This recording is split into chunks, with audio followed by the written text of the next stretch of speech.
ኢየሱስ የእግዚአብሔር ልጅ ጌታ ነው። ስሙ ይባረክ። የረዳን እግዚአብሔር የተመሰገነ ይሁን። በአንድም በሌላም ፓስተርም ሲል ቅድምም ሲዘመር አንድ በጣም እኔ ልለው ያልኩትን ቃል እየደጋገሙት ይናገሩ ስለነበር ይገርመኝ ነበር። ይሄ ዛሬ የማካፈላችሁ ቃል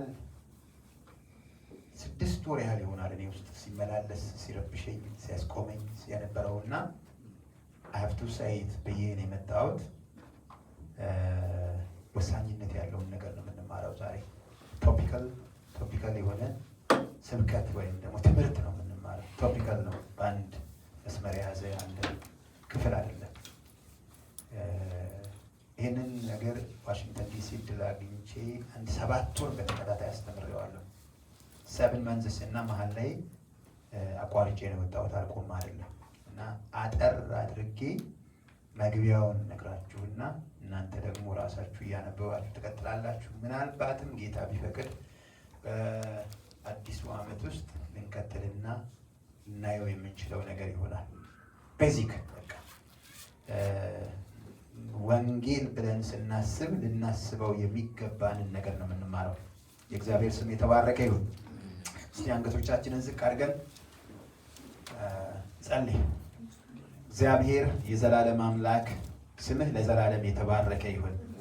አባት ሆይ ዛሬ ሁላችን በዚህ አለ፣ አካላችን በዚህ አለ፣ ደግሞም በመንፈስና በነፍሳችን ፈጽመን እግዚአብሔር ሆይ በአንተ መልእክት ላይ እንድንሆን ዛሬ ደግሞ መስማት የሚገባንን ሰምተን እግዚአብሔር ሆይ በሰማነው ቃል መኖርና መለወጥ እንዲሆንልን መንፈስህ እንዲያግዘን እንለምናለን።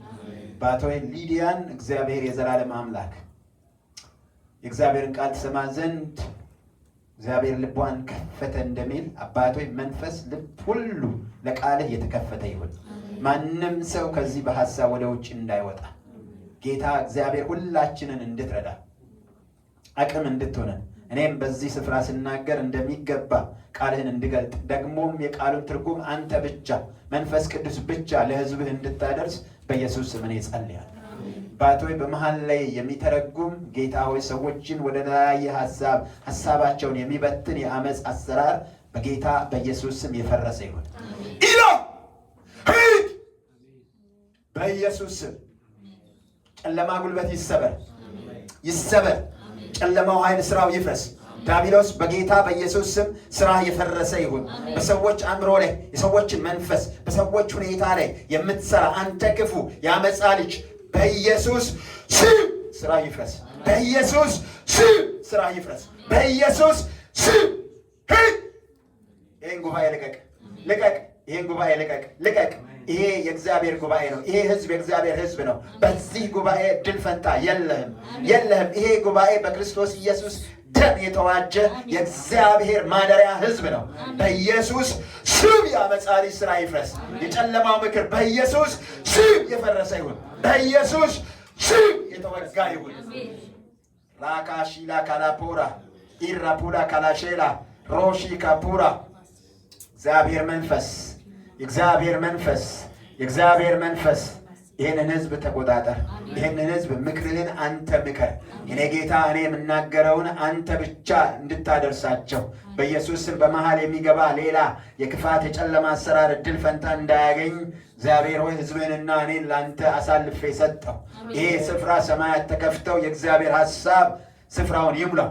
ክብርህ ስፍራውን ይሙላው። እናመሰግንሃለን፣ እናከብርሃለን። ደግሞ በሰማነው ተለውጠን የምንኖር ደግሞም በሰማነው ወደ አንተ ቀርበን እግዚአብሔር ሆይ የምንለወጥ ሰዎች እንድታደርገን ስለ ሁሉ እናመሰግንሃለን። በጌታ በኢየሱስ ስም አሜን። ክብር ለጌታ ይሁን። ኢየሱስ የእግዚአብሔር ልጅ ጌታ ነው። ሃሌሉያ። እንደ እግዚአብሔር ያለ ማንም የለም። ቅድም እንዳልኳችሁ ዛሬ የምንመለከተውን የምንማረውን የእግዚአብሔርን ቃል ብዙ ጊዜ በቀጥታ አድሬስ አይደረግም። ነገር ግን አስፈላጊ ጉዳይ ነው። ዛሬ እንዳልኳችሁ በከፊል ለማየት እንሞክራለን። ጌታ ይረዳናል። ለዚህ መንደርደሪያ የሚሆነኝ አንድ ጥቅስ አለ። እሱን አነብና ወደ ትምህርቱ ገባለሁ። ክብር ለጌታ ይሁን። እና የምትጽፉ ሰዎች ካላችሁ ጥቅሶቹን እናገራለሁኝ፣ ጻፉት እና ትይዙታላችሁ ማለት ነው። እኔ ሁልጊዜ መጽሐፍ ስለምወድ ነው። ምንም ሰው መጣ ሰውየውን እኔ ላይ መልእክቱን ነው የማየው። ምንም ጊዜ ትቼ አላውቅም። በቤቴ ውስጥ 4 ትልልቅ ሳጥን 4 ካርቶን ሙሉ መልእክቶች አሉ።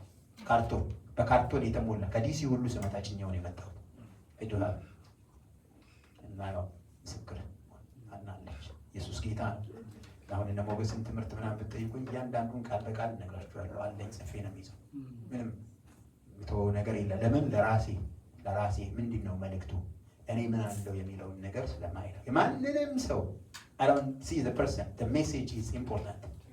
Irrespective of who is standing here. የተቀደደም ልብስ ይልበስ ከረባትም ሲደራርብ ይዋል፣ መልእክቱ ግን የእግዚአብሔር መልእክት ነው። መልእክቱ ላይ ነው ፎከሳችን። ለእግዚአብሔር ያለ ማንም የለም። ኢዮብ 11 ከቁጥር 13 እስከ 19 ያለውን አነባለሁኝ። ሌላው ያለውን ነገር የያዘ መልእክት ስለሆነ ነው። ባይ ዘ ዌይ ቅዳሜ መጣችሁ የምትጸልዩ ሰዎች እግዚአብሔር ይባርካችሁ። እግዚአብሔር ይባርካችሁ። እግዚአብሔር ይባርካችሁ። እግዚአብሔር ይባርካችሁ። ትናንትና ሁሉም ሰው ነው መስክሮ የወጣው። ቀለለኝ፣ ተራገፈ፣ ለቀቀኝ። እንደዚህ ነው ፓስተር ራሱ ይሄ በገንዘብና በምናምን የማይተመን ደስታ ነው ያለው። ሌሎቻችንም እኔም ራሴ ከወጣው በኋላ ቀኑ ሙሉ ደስታ ቀን የተሞላሁበት። ክብር ለእግዚአብሔር ይሁን። ኢዮብ 11 ከ13 እስከ 19 ቁጥር 13 ጀምራለሁኝ። በእጅህ በደል ቢኖር አርቀው፣ በድንኳንህም ኃጢአት አይኑር። አንተ ልብህን ቅን ብታደርግ እጅህንም ወደ እርሱ ብትዘረጋ ይላል። መጀመሪያ የተነሳበት በእጅህ በደል ቢኖር አርቀው፣ በደል ቢኖር አርቀው፣ በድንኳንህም ኃጢአት አይኑር፣ ኃጢአት አይኑር። አንተ ልብህን ቅን ብታደርግ እጅህንም ወደ እርሱ ብትዘረጋ። ቁጥር 15 በዚያን ጊዜ በእውነት ፊትህ ያለ ነውር ታነሳለህ፣ ትበረታለህ፣ አትፈራምም። 16 መከራህን ትረሳዋለህ፣ እንዳለፈም ውኃ ታስበዋለህ። ከቀትር ይልቅ ሕይወትህ ይበራል፣ ጨለማም ቢሆን እንደ ጠዋት ይሆናል። ተስፋ ስላለህ ተዘለህ ትቀመጣለህ፣ በዙሪያ ትመለከታለህ፣ በደህንነት ታርፋለህ። ትተኛለህ፣ የሚያስፈራህም የለም ይላል። ክብር ለጌታ ይሁን። ኢየሱስ ጌታ ነው። ቀጥሎ ያለው መጨረስ ከፈለጋችሁ ብዙ ሰዎች ልመና ያቀርቡልሃል ይላል። ይሁን፣ ክብር ለጌታ ይሁን። ግን እዚህ ጋር የተነሳበት ነገር በደል ቢኖር አርቅ ነው፣ በድንኳንህም ኃጢአት አይኑር። ይህንን ብታደርግ እነዚህ ነገሮች ወደ አንተ ህይወት ውስጥ ይመጣሉ ብሎ ይላል። ክብር ለጌታ ይሁን። ኢየሱስ ጌታ ነው እና ዛሬ ልናገር ባለው ክፍል ላይ እኛ የወንጌል ትሩፋኖች ነን። ወንጌል ህይወት ሰጥቶን፣ ወንጌል ክርስቶስ ኢየሱስ ስለኛ ኃጢአት ሞተ፣ በእርሱ መሞት ማመን፣ በእርሱ በተሰራው ስራ በማመን ህይወትን አግኝተን ያንን ህይወት ለመጠበቅ የተሰባሰበን ቅዱሳን ነን። ክብር ለጌታ ይሁን።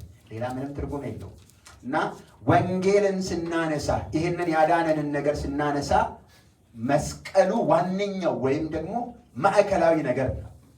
ክብር ለጌታ ይሁን። ኢየሱስ መስቀል ላይ የወጣው ዝም ብሎ ሳይሆን ደምን አፍስሶ ነው። ኢየሱስ መስቀል ላይ ወጣው ደምን አፍስሶ።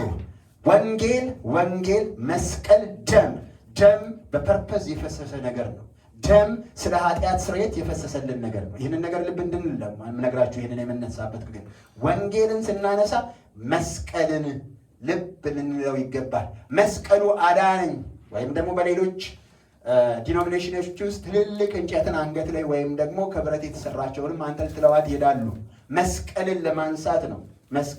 መስቀል የክርስቶስ ኢየሱስ ለእኛ በምስማር እጁንና እግሩን ተቸንክሮ እንደገናም ደግሞ በራሱ ላይ የእሾክን አክሊል አድርገው ጎኑንም በጦር የተወጋበት ማዕከላዊ የወንጌል ስራ የተሰራበት ነገር ነው። ክብር ለጌታ ይሁን። ይህንን ልብ ብላችሁ ከያዛችሁልኝ፣ ይህን ሲሰራ የመስቀሉ ስራ ሲሰራ በደም ነው የተሰራው። በደም የክርስቶስ ኢየሱስ ደም ለሰው ባልተገባ መልኩ የፈሰሰበት ቦታ ነው። ከገዢው ግቢ አንስቶ ያችን የመስቀሏን የመጨረሻዋን ፍጻሜ እስኪያደርግ ኢየሱስ ለሰው ያልተገባን ሞት የሞተበት ደሙን ያፈሰሰበት ስርዓት ነው። ይሄ ደም ደግሞ የፈሰሰው ዝም ብሎ እንደ ማንኛውም ሰው ወይም በደለኛ ሰው ስለሆነ የፈሰሰ ደም ሳይሆን የሰው ልጆችን ሁሉ ኃጢአትን ስለማሰረይ የፈሰሰ ደም ነው። ክብር ለጌታ ይሁን። ይሄ ጌታ እንዴት መጣ? ይሄ ጌታ እንዴት መጣ? ይሄ ጌታ መለኮት የሆነው እግዚአብሔር የሆነው አምላክ በፍጥረታት ዘመን ላይ አንድ ጊዜ ከሰማይ ወጣና በዓላማ ስጋን ለብሶ በምድር ላይ ተገለጠ። ይህንንም ቀን ገና ብለን እናመልካለን።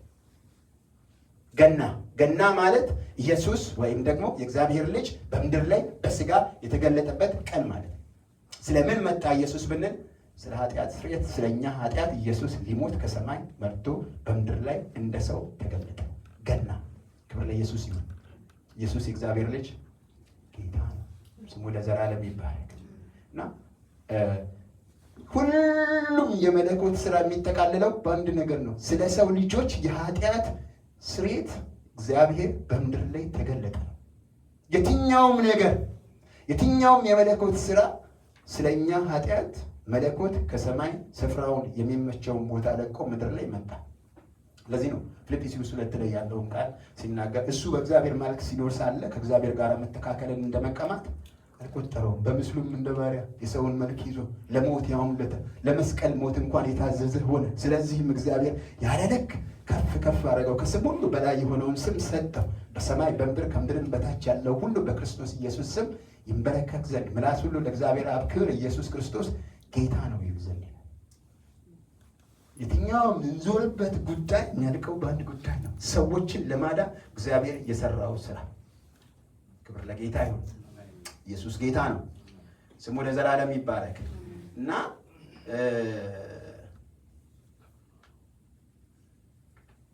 ምን ብለን ይህንን ርዕስ እንስጠው ብለን ስንል ዛሬ የምንማረውን ነገር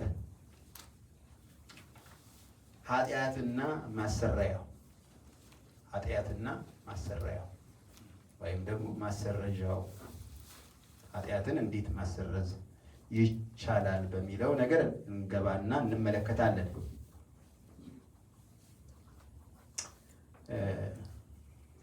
እና እግዚአብሔር ይህን ሁሉ ሲያደርግ እግዚአብሔር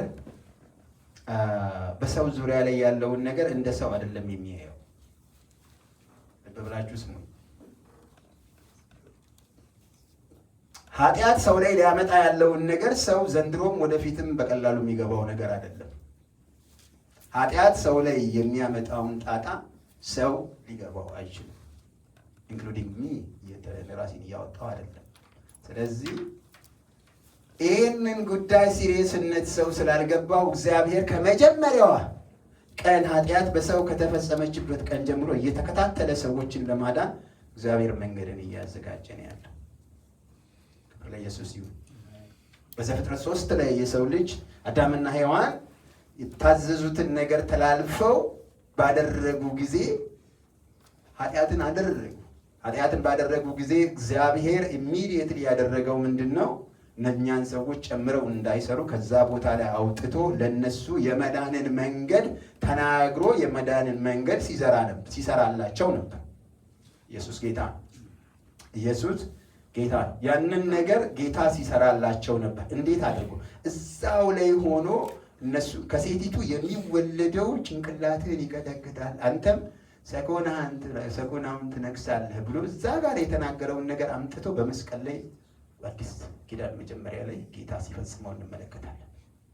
ክብር ለኢየሱስ ይሁን። የመጀመሪያው ቀን የመጀመሪያው ስህተት ጊዜ ነው እግዚአብሔር ጣልቃ የገባው እና እንደውም እነሱ አይናቸው ተከፍቶ ሀፍረታቸውን ሲያዩ ከዛ በኋላ ራሳቸውን ለመሸፈን ቅጠልና የተለያየ ነገር ለብሰው ቆሞ ሳለ አዳም ወዴት ነህ ያለው እግዚአብሔር እና ወዲህ ነኝ ያለሁት ድምፅህን ሰምቻለሁ፣ ግን እንደዚህ ሆኜ ነው የሰጠኝ ሴትዮ ይሄንን ብሎ ሌላ ኤክስኪውዝ እያቀረበ እያለ እግዚአብሔር በምን አይነት መንገድ እንደሆነ ባልታወቀ መንገድ ምን አደረገ? መስዋዕትን አድርጎ ቁርበትን አልብሷቸው እግዚአብሔር ከዛ ቦታ ላይ የበለጠ ጥፋት እንዳይመጣ አውጥቶ ሊቀመጡ ባለበት ስፍራ ላይ ሲጠነቀቅላቸው እንመለከታለን። ክብር ለኢየሱስ ይሁን። እግዚአብሔር አምላክ የተመሰገነ ይሁን እና እኛ የገባንን ያህል አይደለም። እግዚአብሔር ጥልቅ ነው የሚያየው። ራእይ መጽሐፍ ላይ ከምዕራፍ 6 ጀምራችሁ ስትመለከቱት በአመፃንና በኃጢአትን በሚሰሩ ሰዎች ላይ ሊመጣ ያለው ፍርድ ለመናገርም ለምንም የሚከብድ ነው። ልሙት እንኳን ቢባል ሞት እንኳን በዛን ጊዜ እንዳይሰራ ታግዷል። ኃጢአተኞችን ጊንጡ ሌላ አስፈሪው ነገር በማይቆምበት ሁኔታ ወይም ደግሞ የሆነ ነገር ወጥቶ በልቶኝ ያበቃል ነገር ይበቃል ወይም እሞታለሁ የምንልበት ነገር የለም። እግዚአብሔር ግን ያንን ሁሉ ነው ያየውና ሰው ልጅ በዛ ውስጥ ይሄድ ዘንድ የእግዚአብሔር ፈቃድ አይደለም። ስለዚህ እግዚአብሔር ምን አደረገ? በዚህ ኃጢአት ምክንያት በሰው ልጅ ላይ ሊመጣ ያለውን ነገር ያድን ዘንድ ወይም ደግሞ ሰውን ከዚህ ጥፋት ይታደገው ዘንድ የኃጢአትን መሰሪያ እግዚአብሔር አዘጋጀልን። ክብር ለጌታ ይሁን። የልጁ የኢየሱስ ክርስቶስ ደም ከኃጢአት ሁሉ ያነጻል። እመጣለሁ። እዛ ሰፈር ገና አልደረስኩም። እንደው ትንሽ በመሀል ላይ ዝም ብዬ እንዳላንጠለጥላችሁ ብዬ ነው ይሄን የምናገረው። ብሉይ ኪዳን ላይ ደግሞ እንዲህ ብሏቸዋል። ዘሌዋውያን መጽሐፍ ላይ የሥጋ ሁሉ ሕይወቱ በደሙ ላይ ነው፣ ደሙም ስለ ሕይወቱ ያስተሰርያል። ስለዚህም ለእናንተ ማሰሪያ ይሆን ዘንድ በመሠዊያ ላይ ሰጠሁት ብሎ ይላል። የሥጋ ሁሉ ሕይወቱ በደሙ ላይ ነው። የሥጋ ሁሉ ሕይወቱ ይሄ የምታዩት ግዙፍ አካል ሕይወቱ ያለው በደሙ ላይ እንጂ በዚህ በማለው በሚቀበጣጥረው በአንደበቱ ቢሆን በራሱ ቢሆን በሚያስበው በልቡ በዛ አይደለም። ደሙ ላይ ሕይወት አለ። ይሄም ያድናችሁ ዘንድ ወይም ለእናንተ ማሰሪያ ይሆን ዘንድ በመሠዊያው ላይ ሰጠኋችሁ ብሎ በብሉይ ኪዳን ላይ ሰዎች ኃጢአታቸውን ያሰርዩ ወይም ደግሞ ያሸፍኑበት ዘንድ እግዚአብሔር ደምን ማሰሪያ መንገድ አድርጎ በብሉይ ኪዳን ሰጠ። በአዲስ ኪዳን ደግሞ በክርስቶስ ኢየሱስ በተሰራው በመስቀል ስራ በማመን የሆነን የኃጢአትን ስርየት ማግኘትን እግዚአብሔር አስቀምጦልናል። እመጣለሁ ተራ በተራ። ክብር ለጌታ ይሁን። ሰፊ ነገር ነው፣ ትንሽ ነግራችኋለሁ። ኢየሱስ የእግዚአብሔር ልጅ ጌታ ነው። ኃጢአት ማለት ምን ማለት ነው? ምክንያቱም ለኃጢአት ማሰሪያና ስለ ኃጢአት ነው የምናየውና ኃጢአት ምንድን ነው? ራሴ እናገራለሁ። አንድ ሁለት ሪፈረንሶችን አይቼ ምንድን ነው ቀለል ባለ መንገድ ያለውን አገላለጽ ነው የተቀበልኩት። ኃጢአት ማለት ማንኛውም ከእግዚአብሔር መርህ፣ ከእግዚአብሔር ሕግ፣ ከእግዚአብሔር ስታንዳርድ ተቃራኒ የሆነ ድርጊት፣ ሐሳብ፣ ስሜት፣ ኢንቴንት ወይም ኢንክሊኔሽን ወይም ዝንባሌ፣ ይህን አይነት ነገሮች በአጠቃላይ ምን ተብለው ይባላሉ? ኃጢአት ብለን የምንለው ነገር ከእግዚአብሔር መርህ፣ ሕግ፣ እግዚአብሔር ካስቀመጠው ስታንዳርድ ተቃራኒ የሆነ የሰው ሐሳብ፣ የሰው እቅድ፣ የሰው ስሜት፣ ይሄ በአንድ ላይ ሲደረግ ኃጢአት ተብሎ ይባላል። ወይም ደግሞ በሌላ አገላለጽ ምን ይለዋል? ማንኛውም ድርጊት፣ ሐሳብ፣ ዝንባሌ ይላል የእግዚአብሔርን ሕግ የሰበረ በእግዚአብሔር ሕግ ላይ ያመፀ ትክክለኛውን ነገር ለማድረግ የወደቀ ሲሆን ኃጢአት ይባላል። ክብር ለጌታ ይሁን። ኢየሱስ ጌታ ነው። ይሄን ብለን ዲፊኒሽን ለኃጢአት ከሰጠን ኃጢአትን የምንላቸው የትኞቹን ነው? ምንድን ነው ኃጢአት?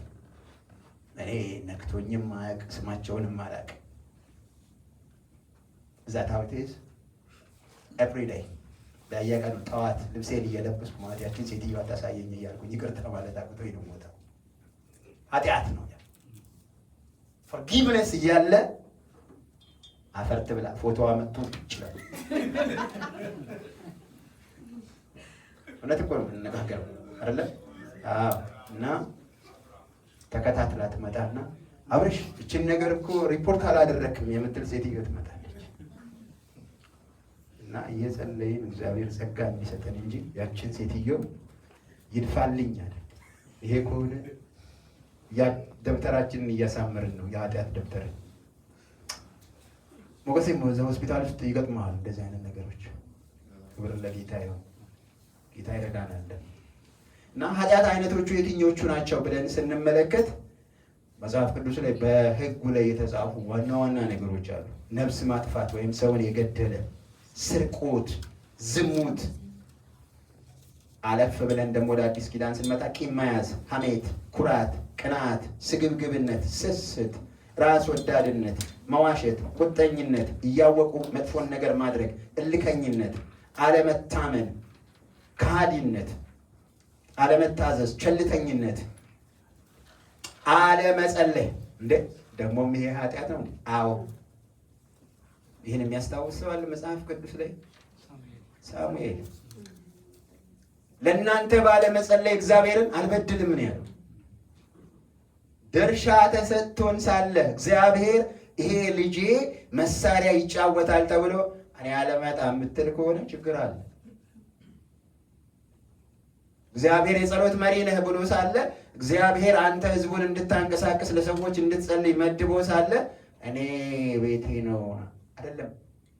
የኔ ወንድም ትሰማለህ? እህቴ ትሰሚያለሽ? እግዚአብሔር በዚህ ቦታ ላይ ያቆመሽ ለመንጋው ነው እንጂ ለራስሽ አይደለም። እንድትገለጋገሉ እርስ በራሳችሁ ልዩ ልዩ ጸጋ ከእግዚአብሔር ተቀብላችኋል ብሎ ጴጥሮስ ላይ ይናገራል። ልዩ ልዩ ጸጋ፣ ልዩ ልዩ ጸጋ ቤት እንድናስቀምጠው አይደለም። ለቤተ ክርስቲያን አካሉን ለማነጽ የተሰጠ የእግዚአብሔር ጸጋ ነው። ክብር ለኢየሱስ ይሁን። እግዚአብሔር ስም ስለዚህ ነው አለመጸለይ ኃጢአት የሚሆንበት ምክንያት በተሰጠን ጸጋ እግዚአብሔርን ማገልገል ካልቻልን እና ካልተጠቀምን ነው።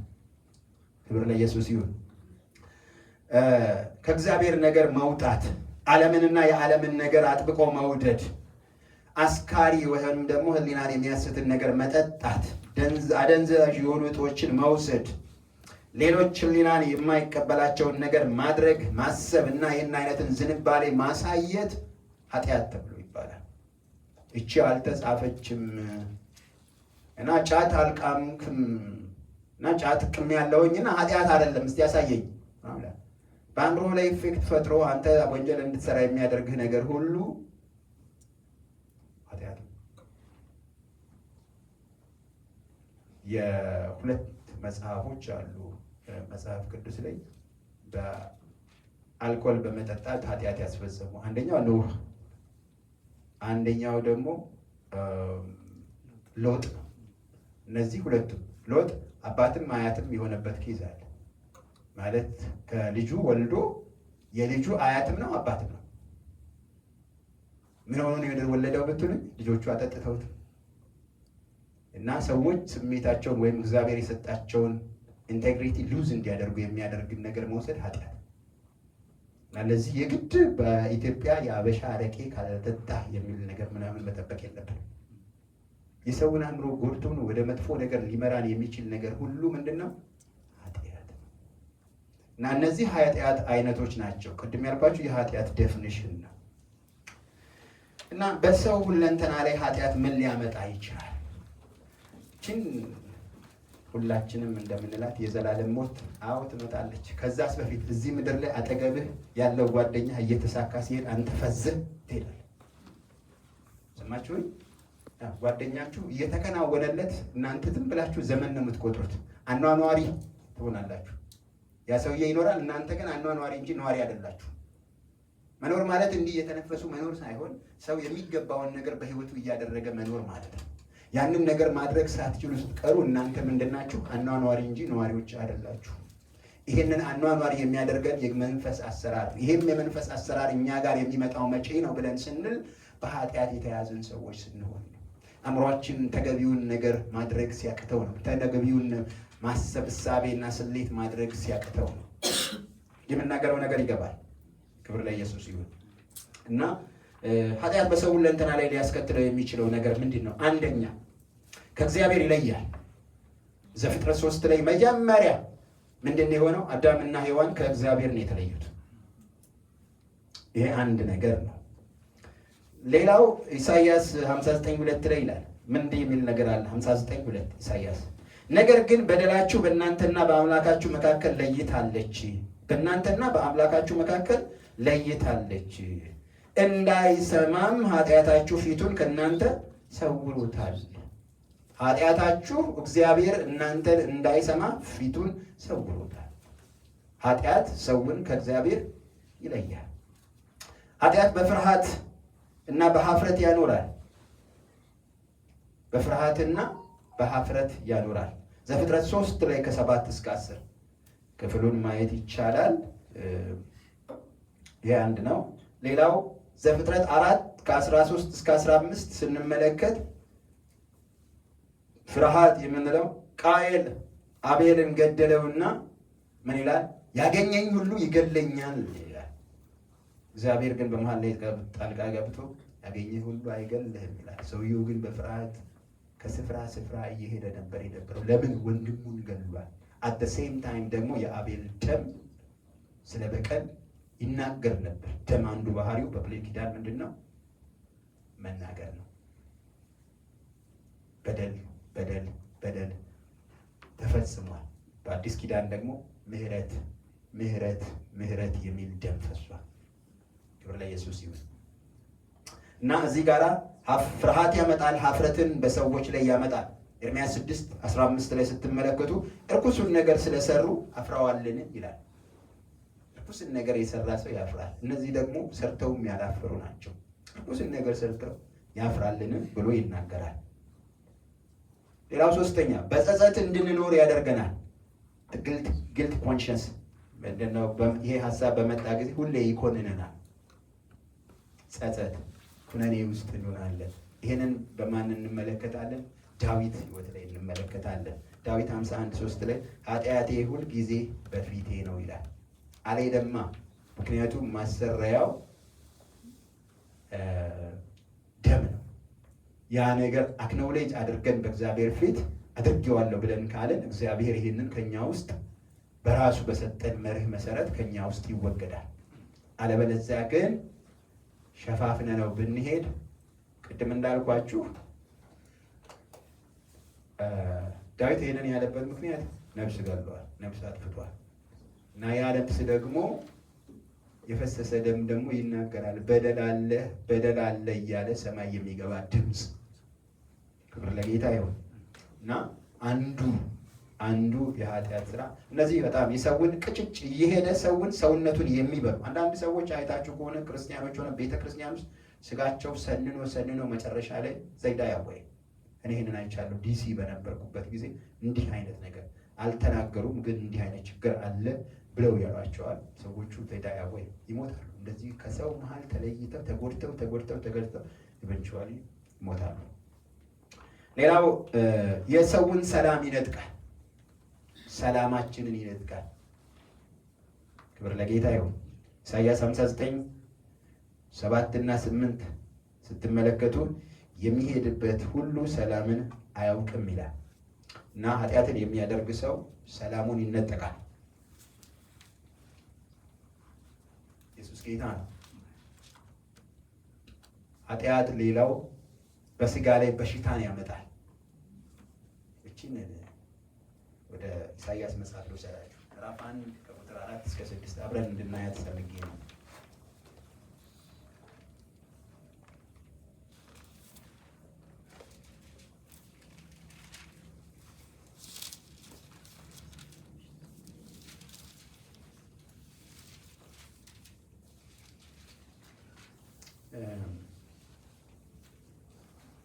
ኢሳይያስ 1 ከ4 እስከ 6 እንዲህ ይላል። ኃጢአተኛ ወገንና በደል የሞላበት ሕዝብ የክፉዎችም ዘር እርኩስናትን የምታደርጉ ልጆች ሆይ ወየውላችሁ። እግዚአብሔርን ትተዋል፣ የእስራኤልንም ቅዱስ አቃለዋል። ወደ ኋላቸውም እየሄዱ ነው። ደግሞም አመፃን እየጨመራችሁ ለምን ገና ትቀሰፋላችሁ? ራስ ሁሉ ለሕመም ልብም ሁሉ ለድካም ሆነዋል። ምን አድርገዋል? አመፀዋል። ደግሞም እግዚአብሔርን ትተው ወደ ኋላ ሄደዋል። ቁጥር 6 ላይ ከእግር ጫማ አንስቶ እስከ ራስ ድረስ ጤና የለውም፣ ቁስልም እበጥም የሚመግልም ነው።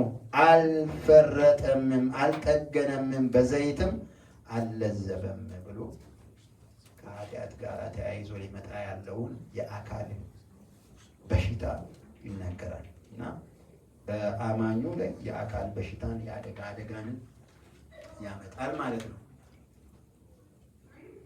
ሌላው ኃጢአት የማያምኑትን ሰዎች ሀሳብ ያሳውራል። የማያምኑትን ሰዎች ሐሳብ ያሳውራል። ማመዛዘን አይችሉም። ይሄ በአዲስ ኪዳን 2ኛ ቆሮንቶስ 4:4 ላይ ነው ያለው። የማያምኑትን ሰዎች ሐሳብ ያሳውራል። አማኝም ኃጢአትን ቢሰራ አእምሮው እንዳያስተውል ይሆናል። ክብር ለጌታ ይሁን። ሌላው የሰዎችን ግንኙነት ያበላሻል። ግንኙነት ቨርቲካልም ሆሪዞንታልም ከሰውም ከእግዚአብሔርም ጋር ያለንን ግንኙነት ያበላሻል። ኃጢአት ሰው ላይ ምን ያመጣል? ግንኙነትን ያበላሻል። መለኮታዊውንም ሰዋዊውንም ግንኙነት ያበላሻል። እና አሁን አንዳንድ ጊዜ ዝም ብለን አጠገባችን እያሉ ሰዎችን ስናያቸው ባህሪያቸው ትንሽ የማይመች ነገር ይሆናል። የሚያደርጉት ነገር በጣም ዓለም እንኳን የማይደረግን ነገር እንደ ልብ ያለምንም ችግር የማድረግ ጥቃቱ አላቸው። የሀብት ኳስሽን እነዚህን ሰዎች ደግሞ ዲስተንስ ወይ ከነሱ ልንርቅ ይገባል። ወይም ደግሞ መንፈሳዊ መፍትሄ የሚያገኙበትን ነገር አግባብ ባለው መንገድ ማቅረብና መንገድ ያስፈልጋል። የአዳምና የሔዋንን ጉዳይ ከእግዚአብሔር እንደተለዩ አይተናል። ግንኙነታቸው ከእግዚአብሔር ተበላሽቷል። እዚህ ጋር ሌላው ግንኙነት የተበላሸው በሁለቱ ወንድማማቾች በአቤልና በቃየል መካከል ያለውም የወንድማማችነት ግንኙነት ተበላሽቷል። እንደ ሰውም ተበላሽቷል። የነዛም ቨርቲካል የነበረውም ነገር ተበላሽቷል። ሌላው በማህበረሰብ ውስጥ ችግርን ያመጣል። ወንጀል ሰራተኛ ሰዎች የሚመጡት ከኃጢአት ውስጥ ወንጀልን ያለምንም ቅድም እንዳለው ልክ ቃየል ወንድሙን አቤልን ወንጀል ነው የፈጸመው።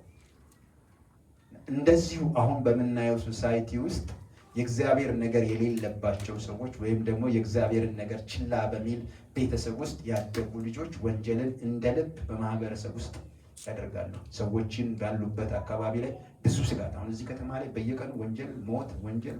እኔ እንደዚህ ጠብቄም አላውቅም ነበር። ሉብል እንደዚህ ይሆናል።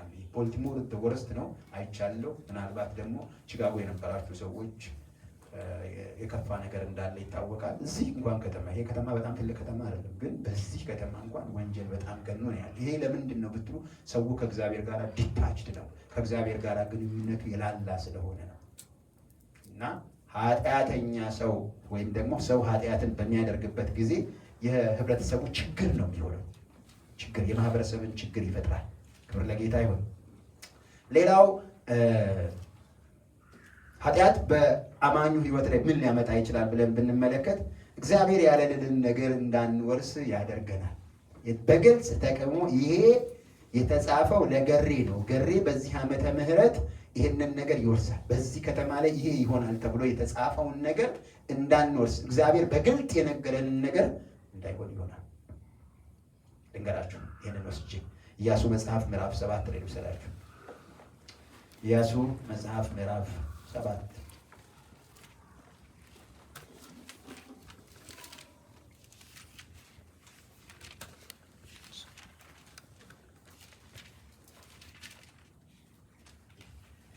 ከአንድ ጀምሬ ያነበዋለሁ። የእስራኤል ልጆች ግን እርም በሆነው ነገር በደሉ፣ ኃጢአትን ሰሩ። ከይሁዳም ነገድ የሆነ አካን እርሱም የከርሚ ልጅ የዘንበሪ ልጅ የዛራ ልጅ እርም ከሆነው ነገር ወሰደ። የእግዚአብሔርም ቁጣ በእስራኤል ልጆች ላይ ነደደ። ኢያሱም ከቤቴል በምስራቅ በኩል ለቤት አዌን አጠገብ ወዳለችው ወደ ጋይን ሰዎች ከኢያሪኮ ልኮ ውጡ፣ ምድሪቱን ሰልሉ ብሎ ተናገራቸው። ሰዎቹም ወጡ፣ ጋይንም ሰለሉ። ወደ ኢያሱም ተመልሰው 2 ወይም 3 ሺህ ያህል ሰው ወጥቶ ጋይን ይምቱ እንጂ ሕዝቡ ሁሉ አይውጣ፣ ጥቂት ናቸውና ሕዝቡ ሁሉ ወደዚህ ለመሄድ አይድከም አሉት። 3 ሺህ ያህል ሰዎችም ወደዚያ ወጡ፣ ከጋይም ሰዎች ፊት ሸሹ ይላል። ኢያሱ የተነገረው ዮርዳኖስን እንደተሻገራችሁ ያለውን ምድር ሁሉ ውረሱ ነው የተባሉት። አሁን እስራኤል ምን ሆነ? መውረሱን ትቶ እግዚአብሔር የተናገረለትን ነገር ትቶ ወደኋላ መሮጥ ጀመረ። ለምን ብለን ብንል ላይ ያየነው ሰውዬ ማን የሚባል ሰውዬ ነው? አካን የሚባል ሰው እግዚአብሔር እንዳታደርጉ ያላቸውን ነገር አድርጓል። ቅድም ኃጢአት ማለት ምንድን ነው ብለናል? እግዚአብሔር ካወጣው ድንጋጌ መርህ ስታንዳርድ አጌንስት የሆነን ነገር ማድረግ ማለት ነው። እግዚአብሔር በዚች ጋር ብቻ ሂዱ፣ በቀጭኗ መንገድ ብቻ ሂዱ፣ በዛ ብትሄዱ ሕይወት ይሆናል፣ በዚህኛው ብትሄዱ ግን ትሞታላችሁ ካለ በዛኛው ስንወጣ ሞት አለ፣ የተነገረ ነገር አለ። ያንን ትተውታል። ክብር ለጌታ ይሁን እና የጋይም ሰዎች ከነርሱ 36 ያህል ሰዎችን መቱ፣ ከእስራኤሎች ማለት ነው። ከበሩም እስከ ሸባሪም ድረስ አባረሯቸው፣ በቁልቁለቱም መቷቸው። የሕዝቡም ልብ ቀለጠ፣ እንደ ውሃም ሆነ። የእስራኤል ልብ ቀለጠ፣ ፍርሃት ተሞሉ። ኢያሱም ልብሱን ቀደደ፣ እርሱና የእስራኤልም ሽማግሌዎች በእግዚአብሔር ታቦት ፊት እስከ ማታ ድረስ በግንባራቸው ተደፉ፣ በራሳቸውም ላይ ትቢያ ነሰነሱ። ኢያሱም አለ፣ ጌታ ሆይ በአሞራውያን እጅ አሳልፈህ ትሰጠን ታጠፋንም ዘንድ ይህንን ሕዝብ ዮርዳኖስን ለምን አሻገርከው? በዮርዳኖስ ማዶ መቀመጥ በወደድን ነበር እኮ። ጌታ ሆይ እስራኤል በጠላቶቻቸው ፊት ከሸሹ ምን እላለሁ ብሎ ይናገራል። ክብር ለጌታ ይሁን እና እዚህ ጋር እነዚህ ሰዎች ሸሹ። ለምንድን ነው የሸሹት ብንል እነዚህ ሰዎች በድለዋል። በኋላ ኢያሱን እግዚአብሔር ስለምን በፊት ይጮሃል አለ። ሂድ የእስራኤል ሕዝብ በድሎኛል አለ እና አውጫጭኝ ተቀመጡ እና ተራ በተራ እያንዳንዱ ፋሚሊ የሰራውን ዘሪና ስዝ ሲባል ይሄ ሰውዬ ብቅ አለና ካባ ወስጃለሁ፣ ወርቅም ወስጃለሁ፣ ይሄንን አድርጌያለሁ አለ። እዛ ይህን ሰውዬ ወስደው እግዚአብሔር እንደተናገረ አንድ ሸለቆ ውስጥ አስገብተው እሱንም የሰረቀውንም ዕቃ ቤተሰቡንም ልጆቹንም ሁለንተናቸውን ሰብስበው ነው ያቃጠሏቸው። የእግዚአብሔር ሕግ ነው ያለው። እግዚአብሔር አቃጥላለሁ አይደለም ያለው። አትንካ፣ አትስረቅ ብሏቸው ነበር። ይህንን አደረጉ እና አካን ባመጣው ጣጣ እስራኤል ተሸንፈዋል። 36 የእስራኤል ሰዎች እንዳይሆኑ ተመተዋል። 3000 እየሮጠ ነፍሱን አድኗል። ነገር ግን እግዚአብሔር የተናገራቸው ይህ አልነበረም። ከዮርዳኖስ ማዶን እስከዚህ ድረስ ያለውን ስፍራ ትወርሳለህ ተብሎ ገና አንድ እርምጃ ሲራመዱ ነው የተመቱት። ክብር ለእግዚአብሔር ይሁን። ስለዚህ አንዱ ኃጢአት የሚያመጣብን ነገር በህይወታችን ምንድን ነው? እግዚአብሔር ያለንን ነገር እንዳንወርስ ያደርገናል። ክብር ለጌታ ይሁን እና ኃጢአት ዓይንን ያሳውራል። እንዲህ ያለውን ፊዚካል ዓይን ሳይሆን መንፈሳዊ ዓይናችንና ማስተዋላችን ይወሰዳል እና ይህንን ዳዊት ነው እና መዝሙር 40:12 ላይ ልውሰዳችሁ። መዝሙር 40:12 ላይ ማየት ተስኖኛል፣ ኃጢአት ይዛኛለች ይላል። 40:12 መዝሙር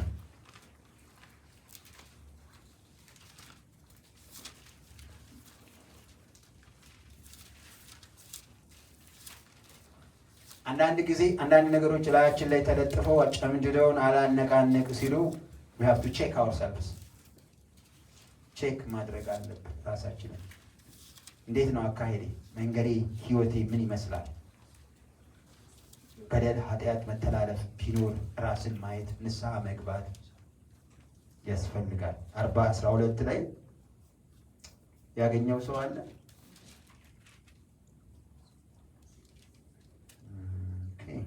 ራሴው ላነብ ነው። ልፋለሁ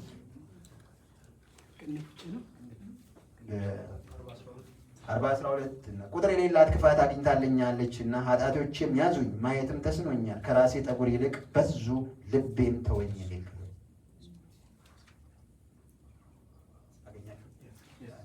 ክብር ለጌታ ይሁን እና አንዱ የሚሰራው ኃጢአት የሚሰራው ነገር ዳዊት ተራ ሰው አይደለም። he was a prophet, he was a king, he was a priest። ትልቅ ሰው ነው፣ በመንፈሳዊ ነገሩ ትልቅ ነው። ነገር ግን ይሄን ሰው እንዲህ አድርጎታል። ምን አድርጎታል? ነገር ሁሉ ተይዞበታል። ቁጥር የሌላት ክፋት አግኝታኛለች፣ ኃጢአቶቼ ያዙኝ፣ ማየት ተስኖኛል። ከራሴ ጠጉር ይልቅ በዙ፣ ልቤም ተወኝ ይላል። እዛው ላይ አሁንም ደግሞ 38:4 ላይ መለስ ብላችሁ 2 ቻፕተር መለስ ስትሉ 38:4 ላይ ኃጢአት እንደ ሸክም በሰው ላይ ይጫናል ወይም ይከብዳል ማለት ነው የሚል ነገር አለው እዛ ላይ እና ኃጢአቴ በራሴ ላይ ከፍ ከፍ ብሏል፣ እንደ ከባድም ሸክም በላይ ላይ ከብዷልና። ዳዊት ነው። ክብር ለጌታ ይሁን። አንዳንድ ጊዜ ሁሉንም ነገር ሰይጣን የሆነች ነገር ወርውሮብኝ ይለናል። ራሳችን ጎትተን ያመጣናት ነች እንጂ ራሳችን ቼክ ልናደርግ ይገባል። አንድ ጊዜ የምንሰራበት ቦታ ላይ የሆነ አደገኛ ሰይጣን ያለበት ሊመጣና ተሳሚ ምንም እንዲህ ቢነስ ይለና አንተም ያለችን እንግሊዘኛ ፖክ ታደርግና ተወለወልክ ታታለሁ እኔ አድርጌ ስለማለት ነው ይሄን የምነግራችሁ። ፐርፌክት እዚህ ጋር ስለምናገር ፐርፌክት አይደለም እኔ ራሴ ያለብኝ። አንዳንዴ እንደውም ዞር ዞር ብላችሁ ምናምን ልታነሱ ልትሞክራላችሁ። የካን ሀፕን ኢየሱስ ጌታ ነው። ያው በድካም ለኛ የደካሞች ጌታ ነው ኢየሱስ። ለኛ በድካማችን የሚረዳን ጌታ ነው። ስሙ ለዘላለም ይባረክ። ሰቆቃወ ኤርምያስ 1 ላይ ቁጥር 14 ለምትጽፉ ሰዎች ጻፉት። ኃጢአት የቅዱሳንን ጉልበት ያደክማል። ቅዱሳንን ጉልበት ያደክማል። በጠዋት ተነስቼ ይህንን እሰራለሁ እንዲህ እናድርግ ይሄን እናደርጋለሁ ብለን መንገድ ለመኝታ ላይ ልፍስፍስ እዛው መነሳት ሲያቅተን ቀጥሎ ያለውን መስራት ሲያቅተን ሮጥ ብለን መዘጋጋት የምንችላቸውን ጉዳይ ሲያቅተን ችግር አለ። አራግፉትና ልቀቅ። ምንድን ነው ቀላል? ጌታችን ኢየሱስ ክርስቶስ ያለው የትኛውንም ኃጢአት የሚያድን የጌታ ደም አለ። የጌታ ኢየሱስ ክርስቶስ ደም ከኃጢአት ሁሉ ያነጻል። አሁንም በብሉይ ኪዳን ሰዎቹ ምን ያደርጉ ነበር? ሞቅ ያለ ነገር ያላቸው ትልልቅ ነገር አርደው የዛሬውን ኃጢአት ዛሬ እንደገና ነገ ይደግምና እንደገና ነገ ሌላ ያርዳ። ድሃው ደግሞ እንደዚሁ እሱም ድንቢቱን ይዞ ይሄዳል፣ ወይም ደግሞ ያለችውን ትንሽ ነገር ወስዶ እንደዛ እያደረገ ነው የሚካሄደው። በአዲስ ኪዳን ደግሞ እግዚአብሔር ሳያዳላ ለሁሉም ምን ሰጠን? የልጁ ደም ከኃጢአት ሁሉ ያነጻል። የትኛውንም በግ አትገዛም፣ በሬ አትገዛም፣ ሌላ ነገር ውስጥ አትገባም። ነገር ግን በክርስቶስ ኢየሱስ በተሰራው ስራ የልጁን ደም በአንተ ላይ በመርጨት ኃጢአትህን እያስተሰረስክ ትቀጥላለህ። የከበደህን ሸክም እያራገፍን እንቀጥላለን። ኢየሱስ ጌታ ነው። ስሙ ለዘላለም ይባረክ። እንደ እግዚአብሔር ያለ ማንም የለም። በአጠቃላይ ይሄንን ብለን ስናገር በቃ ከዚህ በላይ ብዙ ብዘረዝር ምንም አይደለም። ብዙ ነገር ታውቁታላችሁ። አሁን ምን እንደሆነ ነገሩ በአጠቃላይ ምን ጣጣ እንደሚያመጣ አንዱ እግራችንን ነው የሚይዘው፣ አንዱ እጃችንን ነው፣ አንዱ ጭንቅላታችንን ይይዝና በተቻለ መጠን አይታችሁ እንደሆነ ድሮ እኛ ቤት የሆነ ሰንጋ ቅርጫ ምናምን ይደረግ ነበርና እግሩን በሬውን ያኛው የሚያስሩና ያለምንም ጣጣ ጉተት ሲያደርጉት አደገኛ በሬ እንዲህ ቢደነባበረው ውድቅ ይላል። አደገኛ ክርስቲያን የነበረ ሰው ኃጢአት ከያዘው እጁን ይይዝና ዱብ ያደርገዋል። ምንም አያመጣ ምንም። ከዛ መጥቶ አራጁ ያርደዋል ያለ ምንም ችግር። ለምን ተይዟላ? እና እንደዛ እንዳንሆን ወገኖቼ ራሳችንን እያየን በኃጢአት እንዳንያዝ። ለዛ ነው ቅድም ያየሁትን የኢዮብን ምዕራፍ 11 ቁጥር 13 ጀምሮ ያለ ነው። በእጅህ በደል ቢኖር አርቀው፣ በድንኳንህም ኃጢአት አይኖርም። አንተ ልብህ ቅን ብታደርግ እጅህንም ወደ እርሱ ብትዘረጋ ነገር ሁሉ ይበራል፣ ነገር ሁሉ ይቀራል፣ መንገድ ሁሉ መልካም ይሆናል። ክብር ለጌታ ይሁን። እና ጠቅለል ስናደርገው ኃጢአት በሰው አእምሮ ለመገመት የሚያልፍ ሰውን ወዳልተፈጸመ ፍጻሜ የሚነዳ ድርጊት ነው። በሰው አእምሮ ለመገመት ከሚቻለው በላይ ቅድም እንዳልኳችሁ የኃጢአትን ኮንሲኩዌንስ የሚያውቀው እግዚአብሔር ነው፣ ልቧን የሚያውቃት። ሰው ግን በቃ በዚህ በንግግር ላይ ስንናገረው እንደሚቀል እንዲሁ አቀለነዋል። እንደዚህ ቀላል ግን አይደለም፣ ቀላል አይደለም። እንዴ አንድ ቦታ ላይ እንደነገርኳችሁ ራእይ መጽሐፍ ላይ ሲናገር እና ተራሮችን ሸሽጉን፣ ዋሻዎችን ሸሽጉን እንደዚህ ይላሉ ሰዎች ለማምለጫ ፈልገው። ምንድነው መሬት እየተናደ ነው ያለው። ነገር ግን በምድር ላይ በገላጣው ላይ ያለው ነገር አስጨናቂ ስለሆነ እዛ ውስጥ አስገቡን፣ ሸሽጉን፣ ምድር ሸሽጊን ይላል። ሞትን ይለምኑታል። ሞትም በዛ ጊዜ እንዳይሰራ ስለተከለከለ ምንም ማድረግ አይቻልም። የሚፈልጉ ልዩ የሆኑ ኃይለኛ ጊንጦችና ሌላ አጥፊ ነገሮች ይለቀቃሉ። ስለነዚህ ስለ ሰባቱ መጽሐፍት ስታነቡ ያንን ነገር እዛ ላይ ስለ ሰባቱ ማህተም ስትመለከቱ ያንን ታዩታላችሁ ማለት ነው። ክብር ለጌታ ይሁን። እና ይሄንን የሚያውቅ እግዚአብሔር ኃጢአት በእኛ ህይወት ላይ ሊያመጣ ያለውን ነገር የሚያውቅ እግዚአብሔር ዝም አላለም። ለእኛ መንገዶችን አዘጋጅቶልናል። እና ቅድም እንዳልኩት ትንሽ ነገሮች ነግራችኋለሁ። ጌታ ስም የተባረከ ይሁን። የሰው እይታና ደግሞ አቅሙ በኃጢአት ዙሪያ ላይ ምን ይመስላል? የሰው እይታና አቅሙ በኃጢአት ዙሪያ ምን ይመስላል? አቅም አልሰራም፣ ኃጢአትን አልሰራም። ሰው የለም፣ ምን የለም። እግር ገንዘብ መሬት ላይ ወድቋል፣ ግን ያንተ አይደለም።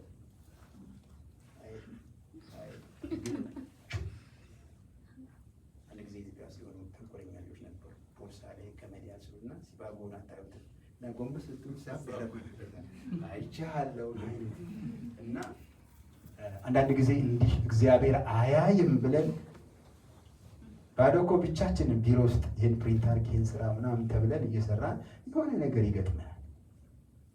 እና ሰው ከሌለ እግዚአብሔር የሌለ ይመስለንና የምናደርጋቸው ነገሮች አሉ። ግን የትኛውም ሰው አይኑርም ይኑርም፣ ነገር ግን እግዚአብሔር አለ እና ሁሉን ነገር ስናደርግ እግዚአብሔር እንደሚያይ አስበንና አስተውለን ልናደርግ ይገባል።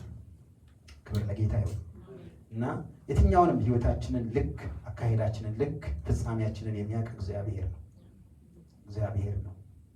እና የሰው እይታና የሰው አቅምን ያለ መስራት አቅሙን ስንመለከት ሰው በኃጢአት ላይ ያለው እይታና ሰው ኃጢአትን ያለ መስራት አቅሙን ስንመለከት የሆነ ነገር አናን ደግሜ ይበድላል። የሆነ ነገር ልቧ ቅር ይላል። ቅር የመሰኘት ነገር ይኖራል። ግን ጌታ ሆይ ይህን ሰው ይቅር ብዬዋለሁ አመሉ ነው በላበት ለሷ ነፃ ነው የምትወጣው። ቂም ይዛ ግን ቀይ ጠብቄ ደግሞ አንድ ቀን እኔ እሰራለታለሁ ካለች ይሄ እግዚአብሔር መንገድ አይደለም።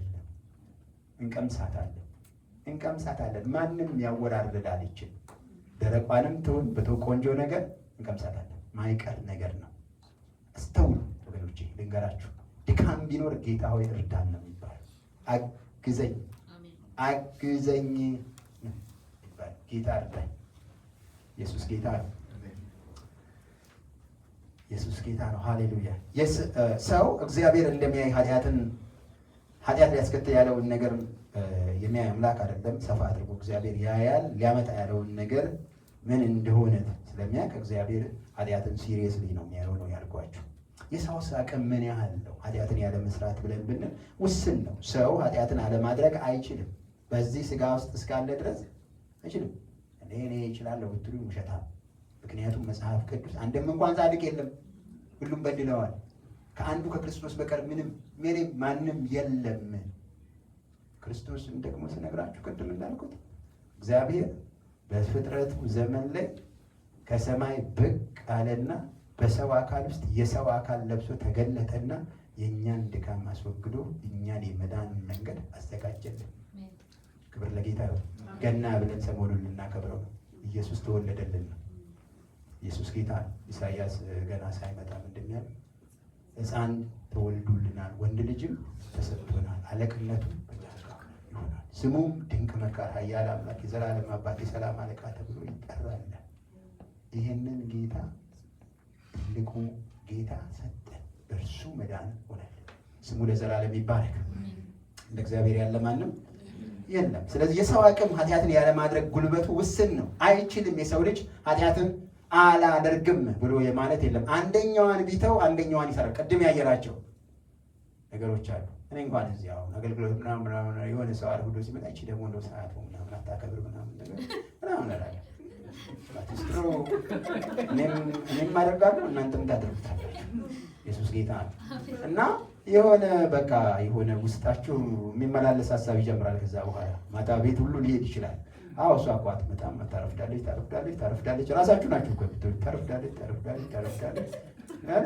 ግን እኮ ወዲያው በጌታ በኢየሱስ ስም ሄድ አንተ እኔ ይህንን ሀሳብ አታጉላልኝ ምናምን ነገር ብለን ብንለው ይሄዳል። እና በደምህ ታጥቤያለሁ ጌታ በደምህ ጠበኝ ብለን ብንል መንጻት ስንችል ተሸክመን ስናመላለስ፣ አንዳንዶቻችን ስንሰራም ሰው ስናወርድም ስንችልም እንደዛ አውረን ያቺ ዜትዮ እንደዚህ አድርጋኝ ምናምን እንደዚህ ሰርታኝ ከረም አንዳንድም ቀን አልፈን ይሻገራል። ኢየሱስ ጌታ ነው። እና ኃጢአትን አለማድረግ አንችልም። መጽሐፍ ቅዱስ ደግሞ የሚነግረን ብዙ ኃጢአቶችን እንዳናደርጋቸው እግዚአብሔር በድካማችን ሁሉ ደግሞ ሽሹ የሚለን ነገሮች አሉ። አይደለም እንዴ? አይደለም? መጥፎ ከሆነ ከጎልማሳነት ምኞት ሽሽ ነው የሚለው። ከዝሙት ሽሽ፣ ከጣዖት አምልኮ ሽሽ። እንደገና ደግሞ የሆነ ነገር አለ። ገንዘብን ከመውደድ ሽሽ ነው የሚለው። እኔ ደግሞ ጨምሬ እምላችኋለሁ ከሌሎቹም ከእግዚአብሔር ፈቃድ ካልሆኑ ነገሮች ጋር ሽሹ። ምክንያቱም አቅም የለንም። አመቻችተውን እዛ የጥሉንና ቅድም እንዳልኳቸው አንዱ እግራችንን ይይዛል፣ አንዱ ጭንቅላታችንን ይይዛል። እዛ እስክንወጣ ድረስ ዘመን ያልቃል። እቺ እኮ 70 ነች። 70 ዓመት እኮ ተሸራርፋ ምንም። አሁን እድሜያችሁ ቆጣሪያችሁ ከፍ ያለ እንደኔ ካላችሁ ወገኖች እንደሚገባ ብትኖሩ ጥሩ ነው። ሌባ ሰርቆ እንዳይወስድባችሁ። ኢየሱስ ጌታ ነው። ስሙ ለዘላለም ይባል። እችንም ሌባ ሰርቋት ለምን ይጠቅመናል? በቃ ህይወት እኮ ትንሽ ነች። እዚህ ሀገር ከመጣን ትንሽ ስንል 10 ዓመት ምናምን ስንል አሁን 23 ዓመት የለም ኮነ ወደ ሀገሬ ልሂድ ልግር ምናምን እያልኩ ነው ያለሁት። እግዚአብሔር አምላክ የተመሰገነ ይሁን። እና ኃጢአትን መሸሽ ነው ያወጣው። የትኛውም ይሁን ትልቅም ይሁን ትንሽም ይሁን ሽሹ የተባሉት ነገሮች አሉ ተጽፈው። ነገር ግን ሌሎቹም እንደዚሁ ምድር ዳፈራቸው ነገሮች አይደሉም። እግዚአብሔር የሚከብርባቸው ነገሮች አሉ። እኛም ደግሞ ብቃቱ የለንም። ክብር ለጌታ ይሁን። ሌላው አቅም የለንም ብያቸዋለሁ። ግን ጾም ጉልበት ይሰጣል። ኃጢአትን ላለማድረግ ጾም ጉልበትን ይሰጣል። አንስቲ ልጆቹን በጣም የሚቆጣ አንቺ ልጅ ረፊ ብዬሻለሁ ምናምን ትራሽሽን ነው ማጠፋ የሚለው ሰውዬ ሲጾም ይናገር። ቢያቅተው እስቲ አንቺ ተቆጫቸው ምናምን ነገር ይላል ብላችሁ ታውቃላችሁ? አለ እንደዛ አይነት ነገር ሞር ኦፍ ለሴንሳችን ሪፍሌክት አናደርግም እና ለመንፈሳችን ምላሽ እንሰጣለን። መንፈስ በውስጥ ሁል ጊዜ የእግዚአብሔርን ነገር ነው የሚመኘው የሚያደርገው። ስሜት ግን እንደታችኋል ተከተከተክ ስናደርግ ሞላ ይላልና እናደርገው ነገር ድምፃችን ሁሉ ከፍ ይላል። ስንበላ ትራይል ቤት ምንም ላቦራቶሪ መሄድ የለባቸው። ምንም ስትበሉ ድምፃችሁ ይጀምራል። ምን እንትን ትላለህ ምናምን በልኩ እንጂ ተረጋጋ አይነት ነገር። ስትጾሙ ግን ሀምብልስ ሀምብል ያደርጋል። ሰዎችን ትሑታን ዝቅ እንድንል አቅም ይሆነናል። ክብር ለጌታ ይሁን። ስለዚህ የሰው አቅም ስለ ኃጢአት ምንድን ነው? መሸሽ ነው የሚያዋጣው። አይችልም። ኢየሱስ ጌታ ነው። ባንሸሽ ግን ቅድም ባልናቸው ነገሮች ላይ ጨምረን ዋናውን የሆነውን ቅጣት ልንቀበል እንችላለን ማለት ነው። እና ቅጣቱ ደግሞ ኃጢአት መጨረሻ ላይ ምን ያመጣል? የኃጢአት ደሞዝ ሞት ነው። ሮሜ መጽሐፍ 6:23 ላይ የኃጢአት ደሞዝ ሞት ነው። ሮሜ 8:13 እስከ 15 እንደ ስጋ ፈቃድ ብትኖሩ ትሞቱ ዘንድ አላችሁ። እንደ ስጋ ፈቃድ ብትኖሩ ትሞቱ ዘንድ ትሞታላችሁ እያለን ነው። ኃጢአትን አታድርጉ፣ ለስጋ ደስታውን ፈቃዱን አትስጡት፣ መንፈስ በእናንተ ላይ ይንገስ እያለን ነው። ኢየሱስ ጌታ ነው። ስምህ ለዘላለም የተባረከ ይሁን። አምላካችን እናመሰግናለን። ስለዚህ ማን ነው ብርቱ ሰው ኃጢአትን በራሱ ሸንፈዋል የሚል? ነናቶል መጽሐፍ ቅዱስ ስለሚል ማንም አንድም እንኳን ጻድቅ የለም። ምን ጎሏል? የእግዚአብሔር ክብር ጎሏቸዋል ይላል። እና አንድ ብርቱ ግን አለ። እሱ ብቻ የእግዚአብሔር ልጅ ኢየሱስ ክርስቶስ ብርቱ፣ እሱ ብቻ ኃጢአትን ድል አድርጎ አሸነፈ። በአባቱ ቀኝ የተቀመጠ እሱ ብቻ አለ። ክብር ለጌታ ይሁን። ይህንን የስጋ ለባሽ ድካም የተገነዘበ ወይም የሚያውቅ እግዚአብሔር መውጫን አዘጋጀልን። ይህም ደግሞ መውጫው ምንድን ነው ብለን ስንል ቅድም ያልኳችሁ ዘሌዋውያን መጽሐፍ ምዕራፍ 17:11 ላይ ያለው ቃል ስለ ኃጢአተኛ ሰው ቅድም እንዳልኳችሁ ምንድን ነው የሚለው? የስጋ ሁሉ ነፍሱ በምን ላይ ነው? በደሙ ላይ ነው። ደሙም ስለ ነፍሱ ያስተሰርያል። እኔም ለእናንተ ማሰሪያ ይሆን ዘንድ በመሠዊያው ላይ ሰጠኋችሁ ነው እና የሰውን ኃጢአት የሚያሰርየው ወይም ደግሞ የሰውየው ነፍስና ሕይወት ያለው በምኑ ላይ ነው? በደሙ ላይ ነው። አንድ ሰው ኃጢአተኛ ሲሆን ኃጢአተኛውን ሰው ሊሞት ፍርድ የሚዞረውን ሰው ፍርድ ያለበትን ሰው ፍርዱ የሞት ፍርድ ተነስቶለት ሕይወት ያገኝ ዘንድ ስለሱ ሌላ ነገር ሊሞት ይገባል። ያገኛችሁኝ? ለዛ ሰው በምትኩ የሚሞት ነገር ሊኖር ይገባል። በብሉይ ኪዳን እንስሳት ታረዱና በዛ ሰው ሕይወት ፈንታ ያ የታረደው ሰውየው ኃጢአተኛው ሰውዬ እጁን ያደርግና ካህኑ ያንን ያደርግና ደሙ ሲፈስ የዚህኛው ሰውዬ ኃጢአት ይወገዳል። ስለሚሞተው ሰውዬ የሚሞት ተገኝቷል። መስዋዕት ማሰሪያ ሆነለት ማለት ነው። ያገኛችሁኝ? አዎ። እና ደም ሕይወት አለው። መጽሐፍ ቅዱስ ላይ ደም ሕይወት አለው እና ደም ሕይወት ነውና ሕይወትን አትብሉ ደግሞ ተብሎ ተጽፏል። ደም በአዲስ ኪዳንም ጭምር ነው የተጻፈው ይሄ ነገር። በብሉይ ኪዳን ላይ ደምን አትብሉ ብሎ ክሊርሊ እዚሁ ክፍል ላይ ተጽፏል። ዘሌዋውያን ላይ ስለ ደሙ ስርዓት በሰጣቸው ጊዜ እንዳይበሉ፣ እንደውም ደግሞ አድነው የሚበሉ እንኳን ቢኖሩ ያደኑትን ነገር ደሙን አምጥተው በመሠዊያ ያደርጉትና ይጠቀሙ ነው የሚለው። ሌላ ደግሞ እንደዚሁ የሞተ ነገር ቢያገኙና ቢበሉ ደሙን አፈጽመው አፍስሰው በአፈር ይሸፈን ስርዓት አለው። ደም ዝም ብሎ አይደለም። በመጽሐፍ ቅዱስ ላይ 446 ጊዜ ስለ ደም ተጽፏል። ዝም ብሎ ነው? ለምን የኔ ስም መስፍን መስፍን መስፍን መስፍን አልተባለ? አምነቲንግ ደም ግን ስራ ስላለው ያን ተጽፏል። በአዲስ ኪዳን ላይ 89 ጊዜ ስለ ደም ተጽፏል። ዝም ብሎ በስህተት ነቢያቶቹ ጻፉት ስለ ደም አይደለም። እግዚአብሔር በዓላማ ነው የጻፈው። ትልቅ ፐርፐስ በእኛ ህይወት ውስጥ ትልቅ ስራ ስላለው የእኛ መዳን፣ የእኛ ህይወት፣ የእኛ ዘላለማዊ ነገራችን የሚወሰነው በደም ስለሆነ ነው። ቅድም እንዳልኳችሁ ደም ህይወትም ነው ሞትም ነው። ሞት የሚሆነው የሚሞተው ነገር ሞቶ ሲቀር ነው። ህይወት የሚሆነው ለሚሞተው ሰውዬ የሚሞት ነገር ተገኝቶ የዚህኛው ህይወት ሲድን ህይወትን ይሰጣል። ክብር ለጌታ ይሁን።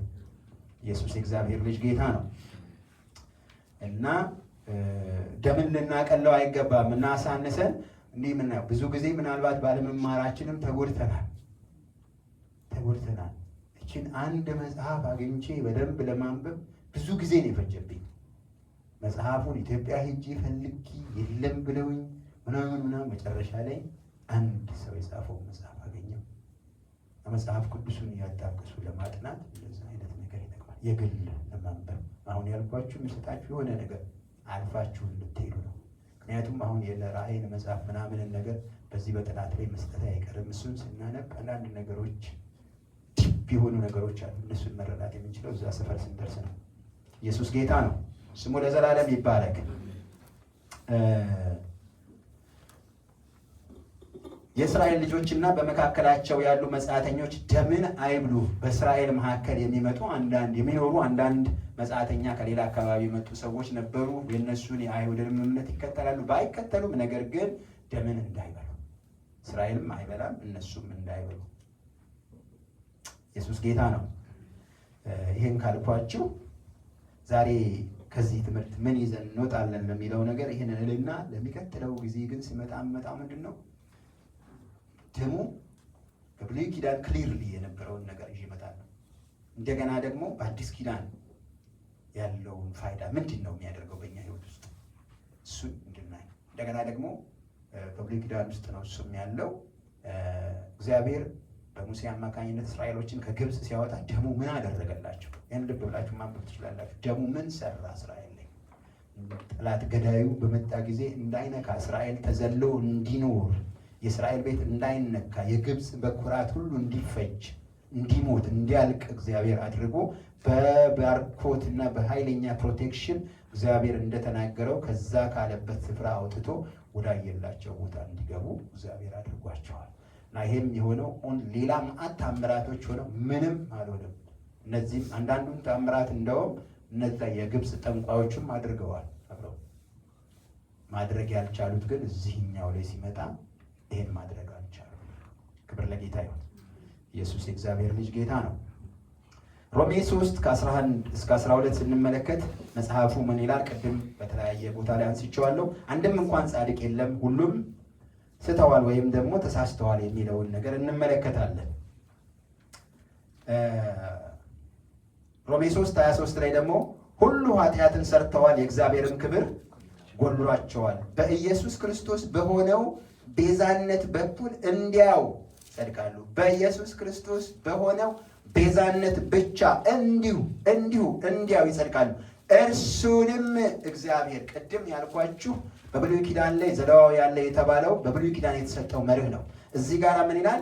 እርሱንም እግዚአብሔር በእምነት የሚገኝ በደሙ የሆነ ማሰሪያ አድርጎ አቆመው ይላል። በአዲስ ኪዳን ላይ እግዚአብሔር ለእኛ ማሰሪያ የኃጢአትን ማሰሪያ አድርጎ የሰጠን ማን ነው? የልጁን የኢየሱስ ክርስቶስን የመስቀሉን ስራ ወይም ደግሞ በክርስቶስ ኢየሱስ የፈሰሰው ደም ለእኛ የኃጢአትን ስርየት የሚያመጣልን ብቸኛ መንገድ ነው። ክብር ለጌታ ይሁን። ኢየሱስ የእግዚአብሔር ልጅ ጌታ ነው። እርሱንም ይላል እርሱንም እግዚአብሔር በእምነት የሚገኝ በእምነት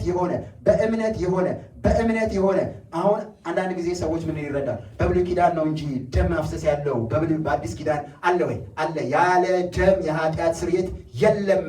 ያለ ደም መፍሰስ የኃጢአት ስርየት የለም። ታዲያ ደም ከየት ይመጣል? ኢየሱስ ክርስቶስ በሰራው በመስቀሉ ስራ በማመን እግዚአብሔር ለሰው ልጆች ስርየትን ሰጥቷል። ኢየሱስ ጌታ ነው።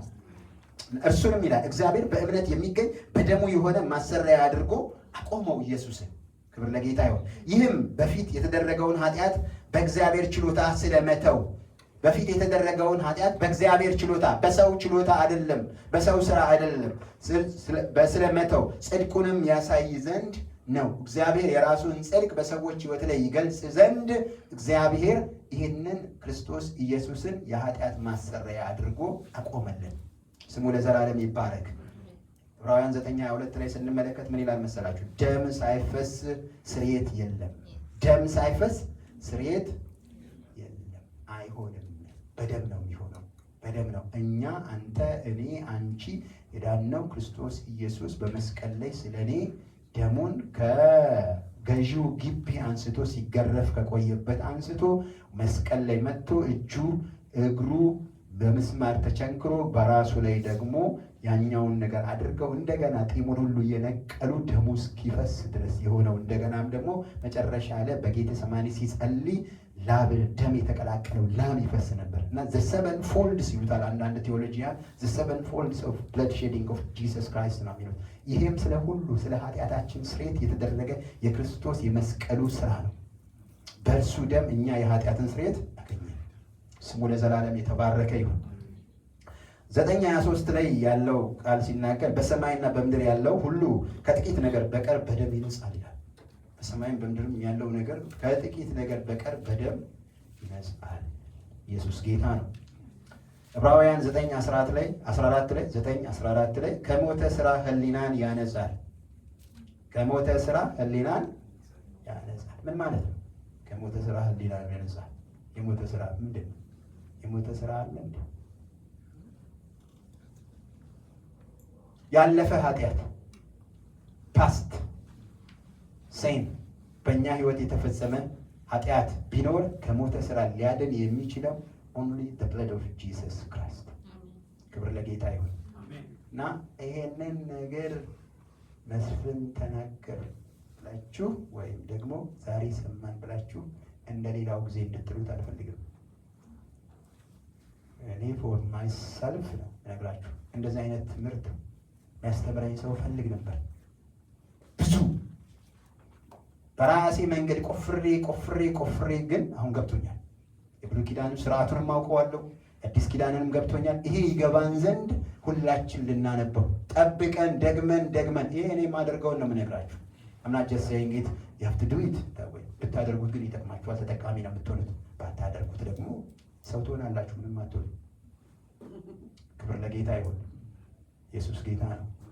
እና በገፋንና በጣርን ልክ እግዚአብሔር ይረዳል፣ እግዚአብሔር ያግዛል። እግዚአብሔር አቅም ነው የሚሆነው። በሄዳችሁ ቁጥር በገፋችሁ ቁጥር እግዚአብሔር እየረዳችሁ እየጨመራችሁ ከኃይል ወደ ኃይል ከክብር ወደ ክብር ከፍታ ወደ ከፍታ ነው የምንወጣው። ኢየሱስ ክርስቶስ ጌታ ነው። ስሙ ለዘላለም ይባላል። ይህን ስናገር ታዲያ እንድትበረታቱ ብዬ እንጂ ከሌላ ሞቲቭ አንጻር አይደለም የምናገረው። ሌላው ምንድነው? በኃጢአት ዕብራውያን 10:22 ላይ ደግሞ ምን የሚል ነገር አለ መሰላችሁ? ክፉ ሕሊናን ለመንጻት ከክፉ ሕሊና ለመንጻት ልባችንን በደም ተረጭተን ይላል። ልባችንን በደም ተረጭተን ከክፉ ሕሊና እንነጻለን። አንዳንድ ጊዜ ቅድም ያልኳችሁ ነገር እየመጣ የሚከስ እንደገና ምናምን የሚል አንቺ እንደዚህ አድርገሽ ይሄ ሆኖ የሚል ነገር ቢኖር የክርስቶስ ኢየሱስ ደም ጌታ ሆይ ልክ ሙሴ በሂሶጵ አድርጎ ደሙን በመርጫው በተለያየ ነገር ላይ በቤቱ ጉበን ላይ በረጨ ጊዜ አጥፊው እንዳልመጣ ዳግም እንዳያጠፋ እንደሆነ እንዲሁ አሁንም ስለ እኔ የፈሰሰውን የክርስቶስ ኢየሱስን ደም በእምነት በራሴ ላይ ረጫለሁ። ሕሊናዬን አንጻልኝ። እኔ ይህንን በጣም ታክሜበታለሁ። ብዙ ጊዜ የሆነ ነገር ሆኜ የክርስቶስ ኢየሱስን ደም እየጠራሁ እና ደግሞ የራሴ የማደርጋቸው ነገሮች አሉ። ከመጽሐፍ ቅዱስ አኳያ እያደረግኩ ነግራችኋለሁ። ማይንድ ሻርፕ ነው። እንደትለማመዱት ክርስትና is not about just coming and going or ደግሞ ሰምተን ጥሩ ይናገራል መስፍን ምናምን ጥሩ እናገራለሁ። ለእኔ ነው የሚጠቅመኝ ይጠቅመኝ፣ ግን ትጠቀሙበት ዘንድ ህይወት የሆናችሁ ዘንድ apply it in your life። ኢየሱስ ጌታ ነው። የእግዚአብሔር ስም የተባረከ ይሁን። እኔ ዮሐንስ ላይ ባለፈው ዘሌ ሲያስተምር የነበረው ላይ አንደኛ ዮሐንስ ምዕራፍ 1 ቁጥር 7 ላይ የልጁ የኢየሱስ ክርስቶስ ደም ከኃጢአት ሁሉ ያነጻል። በዚህ ምድር ላይ ኃጢአትን አንሰራም ብንል እንዋሻለን፣ በእኛም ዘንድ ብርሃን የለም። ነገር ግን ኃጢአትን እናደርጋለን። ብናደርግም ግን በአብ ዘንድ ምን አለን? ጠበቃ አለን። የልጁም የኢየሱስ ክርስቶስ ደም ከኃጢአት ሁሉ ያነጻል። ክብር ለጌታ ይሁን እና ስለ ኢየሱስ ክርስቶስ መጥቶ እኛን ከኃጢአት ማዳን ቅድም እንዳልኳችሁ ኢሳይያስ አይቶ ተነግሯል። ኢሳይያስ ሕፃን ተወልዶልናል፣ ወንድ ልጅም ተሰጥቶናል፣ አለቅነቱም በጫንቃው ላይ ይሆናል፣ ስሙ ድንቅ መካር፣ ኃያል አምላክ፣ የዘላለም አባት፣ የሰላም አለቃ ተብሎ ይጠራል ብሎ እሱ ይናገራል። ዮሐንስ ደግሞ ኢየሱስን በሚያጠምቅበት ቦታ ላይ አየውና የዓለሙን ኃጢአት የሚያስወግድ የእግዚአብሔር በግ።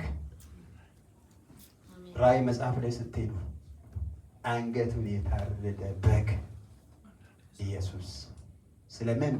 ስለ እኔ፣ ስለ አንቺ፣ ስለ አንተ ኃጢአት ኢየሱስ። አስተውሉ ወገኖቼ፣ ይሄን ዝም ብለን ኦርዲነሪ ነገር እንዳይመስለን፣ የከበረ ነገር።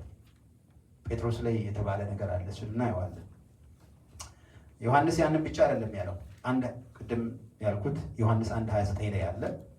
ሌላው 1:36 ላይ ኢየሱስም ሲሄድ አይቶት ምን አለው? እነሆ የእግዚአብሔር በግ ብሎ አለ። መጀመሪያ ላይ የዓለምን ኃጢአት የሚያስወግድ የእግዚአብሔር በግ ብሎ በ1:29 ላይ ተናግሯል። በ1:36 ላይ እነሆ የእግዚአብሔር በግ ብሎ ይለዋል።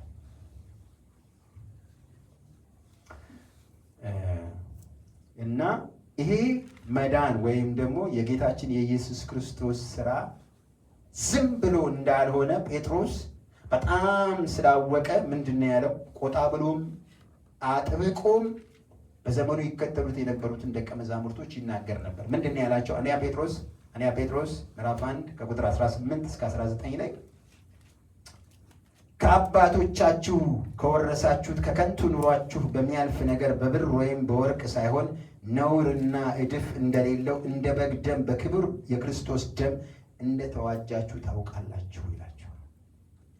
የተዋጃችሁበት ነገር ምንም ነገር ሊተካው አይችልም።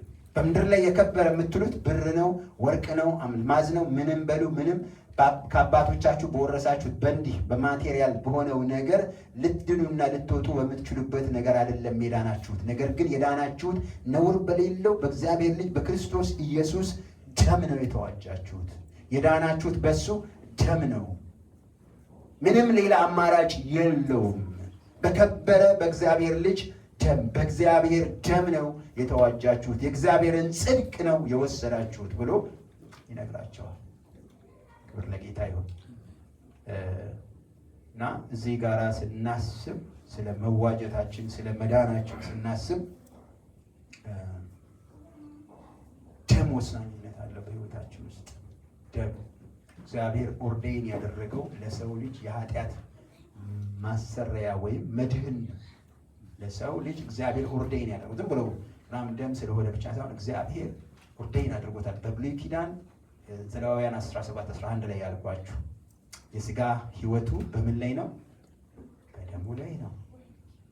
የኮምፒውተር ጠቀሜታው ሶፍትዌር ሲኖረው ነው አይደለ? ሃርድዌሩ ብቻውን ዝም ብሎ ቢቀመጥ ቤት ውስጥ ምንም አያደርግም። እንዲሁም የኛ አካል የእግዚአብሔር የሰጠን ደሙ በእኛ ውስጥ ከሌለ የኛ ማንነት የለም። የስጋ ህይወቱ በደሙ ላይ ነው። ደሙም ስለ ህይወቱ ያሰሪያል። ስለዚህም ለእናንተ ማሰሪያ ይሆን ዘንድ በመሰዊያ ላይ ሰጠሁት ብሎ ይናገራል በብሉይ ኪዳን።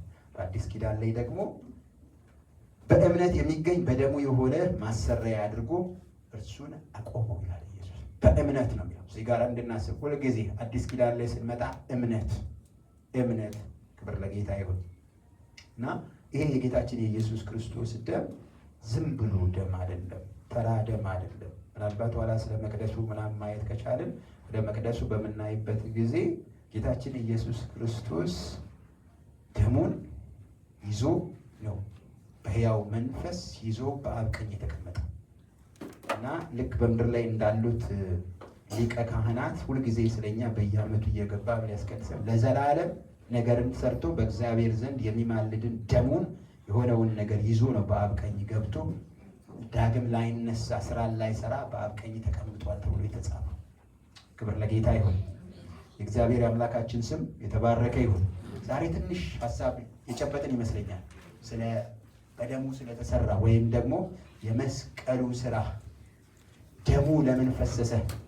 ኃጢአት በእግዚአብሔር እይታ፣ ኃጢአት በሰው እይታ ያለውን ነገር ኃጢአት በሰው ላይ ሊያመጣ የሚችለውን ድካም፣ ድንዛዜ፣ አለመከናወን ቅድም ነግሬያችኋለሁ። ስለ ኃጢአት ወገኖቼ ሲሪየስ ምናልባት ማስታወስ እንኳን ባትችሉ መንፈስ ቅዱስን እርዳኝ፣ ምንድን ነው የበደልኩት? አንዳንድ ጊዜ ምን እንደሚሆን ታውቃላችሁ? የድሮ ባላባቶችም ታውቃላችሁ። ባላባት ሰምታችኋል። ቢያንስ በዛ ጀኔሬሽን ባትሆንም እንኳን በባላባቶች ጊዜ ባላባቶች ብዙ አሽከሮች ገረዶች ነበሯቸውና እነሱ ላይ ብዙ አይነት በደልን ፈጽመዋል። ያ በእነሱ ላይ የተፈጸመ በደል ይሻገራል፣ ወደ ልጅ ልጆች ላይ ይመጣል።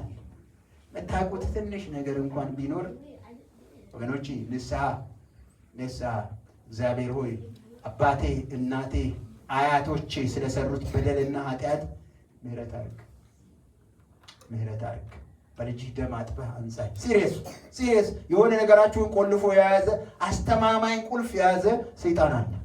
ለምን? በቤት በዘር የተሰራ ነገር አለ። ግን አውጥተን ከተናገርነው ጌታችን ኢየሱስ ክርስቶስ እሱን ለማራቅ ሰከንድ አይፈጅበትም። አውጥተን we have to declare it መናገር አለብን፣ ኮንፌስ ማድረግ አለብን። እግዚአብሔር ከኛ ፈጽሞ እንዲያርቀው። ደሙ ብርቱ ነው፣ ደሙ ጉልበታም ነው፣ ደሙ ያነጻል፣ ደሙ ያድናል፣ ደሙ ህይወት ይሰጣል፣ ደሙ ሰላማችን ነው። ክብር ለጌታ ይሁን። ስትጸልዩ በደሙ ስትጸልዩ አእምሮንና ልቦናን የሚያልፍ የእግዚአብሔር ሰላም አንዴ ሲሞላችሁ ታርታላችሁ።